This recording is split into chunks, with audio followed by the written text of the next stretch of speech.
May I extend a warm and sincere welcome to J'aimerais adresser une bienvenue particulière et chaleureuse à Frère Anderson au sein du Collège des 12 apôtres.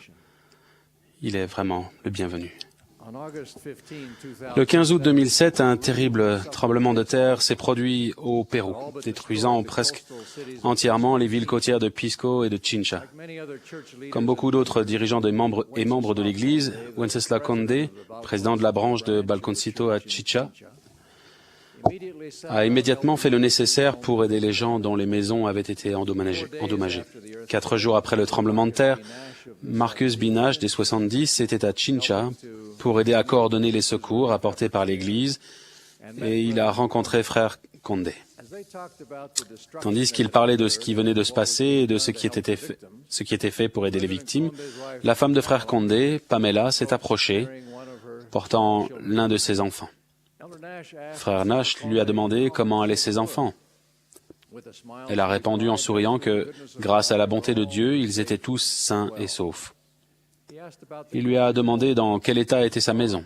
Elle a simplement répondu, « Il n'y en a plus ». Il a aussi demandé, « Et tout ce que vous possédiez ?» Elle a dit, « Tout est enterré sous les ruines de notre maison. » Frère Nash lui a dit, « Et pourtant vous souriez ?» « Oui, a-t-elle répondu, j'ai prié et je suis en paix. Nous avons tout ce dont nous avons besoin. Nous sommes ensemble, nous avons nos besoins, nous avons nos enfants et nous avons été scellés dans le temple. Nous avons cette Église merveilleuse et nous avons le Seigneur. Nous pourrons reconstruire avec l'aide du Seigneur. » Cette démonstration touchante de foi et de force spirituelle se retrouve dans la vie des saints, partout dans le monde, dans toutes sortes de situations.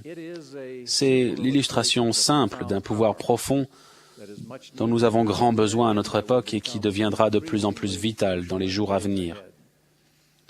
Nous avons besoin de chrétiens forts, qui peuvent persévérer malgré les épreuves, qui peuvent garder espoir malgré les tragédies, qui peuvent soutenir leurs prochains par leur exemple et leur compassion, et qui peuvent continuellement vaincre les tentations.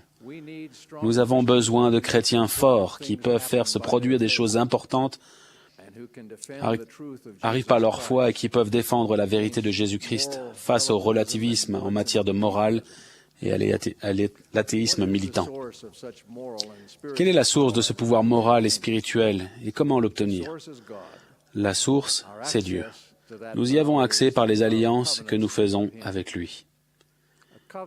Une alliance est un accord entre Dieu et l'homme, un accord dont les termes sont définis par Dieu. Dans ces conventions divines, Dieu s'engage à nous soutenir, à nous sanctifier et à nous exalter si nous nous engageons à le servir et à respecter ses commandements. Nous faisons des alliances par les ordonnances de la prêtrise, les rites sacrés que Dieu a institués pour que nous manifestions notre engagement. Par exemple, notre alliance fondamentale, celle où nous nous engageons à prendre sur nous le nom de Christ, est confirmée par l'ordonnance du baptême. Elle se fait individuellement, nominativement. Par cette ordonnance, nous faisons partie désormais du peuple de l'alliance du Seigneur et nous devenons héritiers du royaume céleste de Dieu. D'autres alliances sacrées sont accomplies dans les temples construits dans ce but.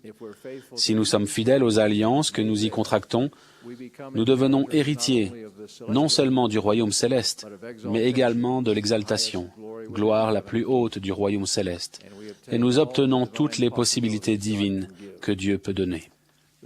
Les Écritures mentionnent la nouvelle alliance éternelle. La nouvelle alliance éternelle est l'Évangile de Jésus-Christ.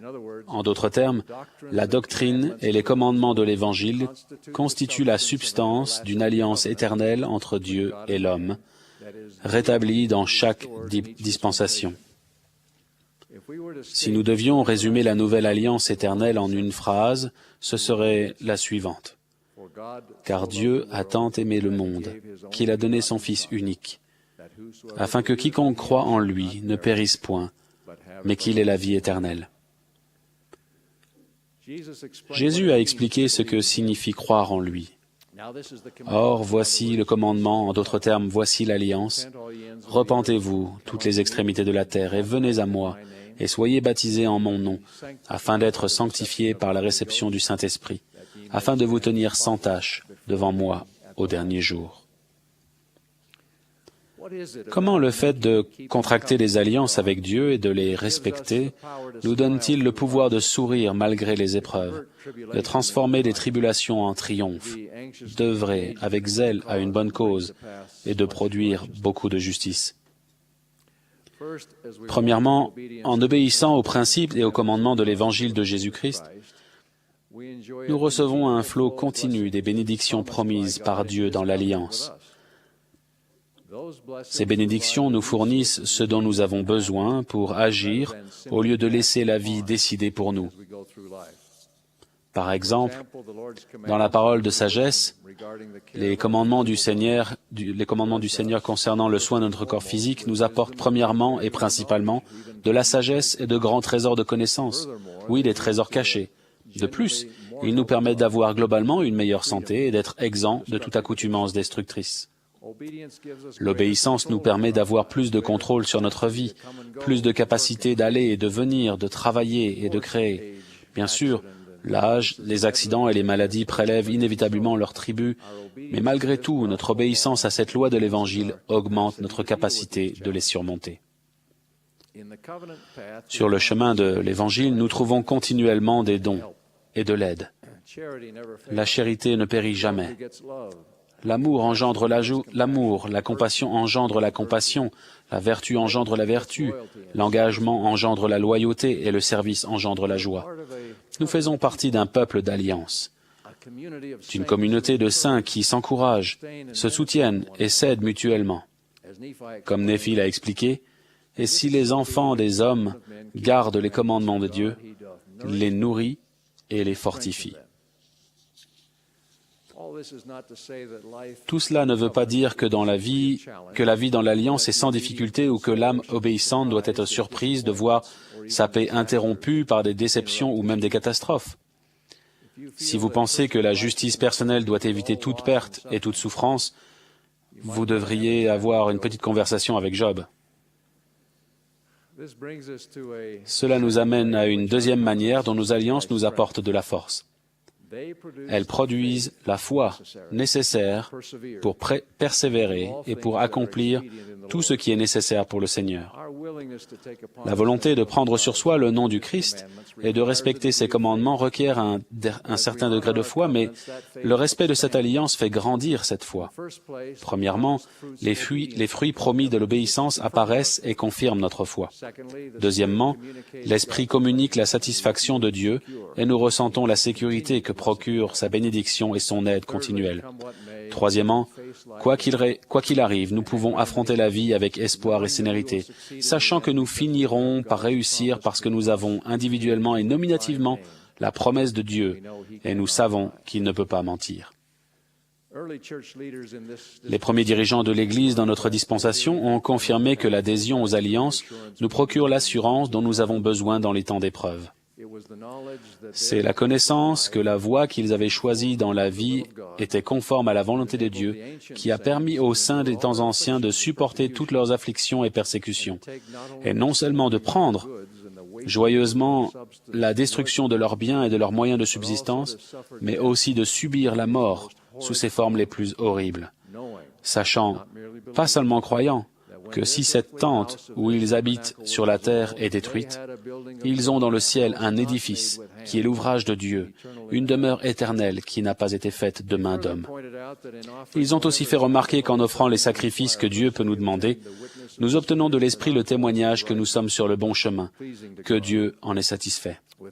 Avec cette connaissance, notre foi devient sans limite, car nous avons l'assurance que Dieu, en son temps, tournera toute affliction à notre avantage. Certains d'entre vous ont été soutenus par cette foi quand ils ont été montrés du doigt par des gens du grand et spacieux édifice qui criaient « Honte !» Vous êtes alors restés fermes avec Pierre et les apôtres d'autrefois, joyeux d'avoir été jugés dignes de subir des outrages pour le nom de Jésus. Le Seigneur a dit à propos de l'Église, « En vérité, je vous le dis, tous ceux d'entre eux qui sont disposés à observer leurs alliances par le sacrifice, oui, tous les sacrifices que moi, le Seigneur, je commanderai, ceux-là sont acceptés par moi. Car moi, le Seigneur, je ferai qu'il produise comme un arbre très fécond qui est planté dans une terre fertile, près d'un cours d'eau pure, qui donne beaucoup de fruits précieux. L'apôtre Paul a compris que les gens qui font alliance avec Dieu reçoivent la foi nécessaire pour surmonter les épreuves et acquièrent par ces épreuves une foi encore plus grande. Au sujet de son écharde dans la chair, il a dit « 3 fois j'ai prié le Seigneur de l'éloigner de moi, et il m'a dit « Ma grâce te suffit, car ma puissance s'accomplit dans la faiblesse. » Je me glorifierai donc bien plus volontiers de mes faiblesses, afin que la puissance de Christ repose sur moi. C'est pourquoi je me plais dans mes faiblesses, dans les outrages, dans les calamités, dans les persécutions, dans les détresses pour Christ, car quand je suis faible, c'est alors que je suis fort. Nous avons vu premièrement les bénédictions et deuxièmement la foi que Dieu accorde aux personnes qui respectent les alliances qu'elles ont contractées avec lui. Le dernier aspect de la force produite par les alliances, dont je vais parler, est l'octroi d'un pouvoir divin. Du fait de notre engagement par alliance envers lui, notre Père céleste peut faire abonder dans notre vie son influence divine, le pouvoir de la divinité. Il peut le faire. Il peut le faire parce qu'en participant aux ordonnances de la prêtrise, nous exerçons notre libre arbitre et choisissons de la recevoir. En participant à ces ordonnances, nous montrons aussi que nous sommes prêts à accepter les responsabilités supplémentaires qui accompagnent l'ajout de lumière et de pouvoir spirituel. Dans toutes les ordonnances, particulièrement celle du Temple, nous sommes dotés du pouvoir d'en haut. Ce pouvoir de la divinité se manifeste en la personne et par l'influence du Saint-Esprit. Le don du Saint-Esprit fait partie de la nouvelle alliance éternelle. C'est une partie essentielle de notre baptême, le baptême de l'Esprit. C'est le messager de grâce par lequel le sang du Christ est appliqué pour ôter nos péchés et nous sanctifier. C'est le don par lequel Adam a été vivifié dans l'homme intérieur. C'est par le Saint-Esprit que les apôtres d'autrefois ont enduré tout ce qu'ils ont subi et, par les clés de leur prêtrise, ont porté l'Évangile au monde connu de leur époque. Lorsque nous avons contracté des alliances divines, le Saint-Esprit est notre consolateur, notre guide et notre compagnon. Les fruits du Saint-Esprit sont les choses paisibles de la gloire immortelle, la vérité de toutes choses, ce qui vivifie tout, donne la vie à tout, ce qui connaît tout et a tout pouvoir selon la sagesse, la miséricorde, la vérité, la justice et le jugement. Les dons du Saint-Esprit sont le témoignage, la foi, la connaissance, la sagesse, les révélations, les miracles, la guérison, la charité, pour n'en citer que quelques-uns. C'est le Saint-Esprit qui témoigne de vos paroles quand vous enseignez et témoignez. C'est le Saint-Esprit qui, lorsque vous parlez dans des situations hostiles, vous met dans le cœur ce que vous devez dire et accomplit la promesse du Seigneur que vous ne serez pas confondus devant les hommes. C'est le Saint-Esprit qui vous révèle comment vous pouvez résoudre des difficultés en apparence insurmontables. C'est par le Saint-Esprit qui est en vous que les gens peuvent ressentir l'amour pur du Christ et recevoir la force d'aller de l'avant. C'est aussi le Saint-Esprit, parce qu'il est le Saint-Esprit de promesse, qui confirme la validité et l'efficacité de vos alliances et qui scelle sur vous les promesses de Dieu. Les alliances divines produisent des chrétiens forts. J'exhorte chacun de vous à se qualifier pour les ordonnances de la prêtrise et à recevoir toutes celles qu'il peut, puis à respecter fidèlement les promesses qu'il a faites par alliance. Dans les moments de détresse, que vos alliances soient primordiales et que votre obéissance soit sans défaut. Alors, vous pourrez demander avec foi, sans douter, ce dont vous avez besoin et Dieu vous répondra. Il vous soutiendra tandis que vous travaillez et veillez. En son temps et à sa manière, il vous tendra la main en disant « Je suis là ». Je témoigne que dans l'Église de Jésus-Christ des Saints des derniers jours se trouve l'autorité de la prêtrise pour administrer les ordonnances par lesquelles nous pouvons faire des alliances avec notre Père céleste au nom de son Saint-Fils. Je témoigne que Dieu tiendra les promesses qu'il vous a faites si vous respectez les alliances que vous avez faites avec lui.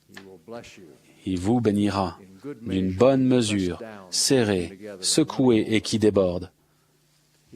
Il fortifiera votre foi et la rendra parfaite. Par son esprit, par son Saint-Esprit, il vous remplira d'un pouvoir divin.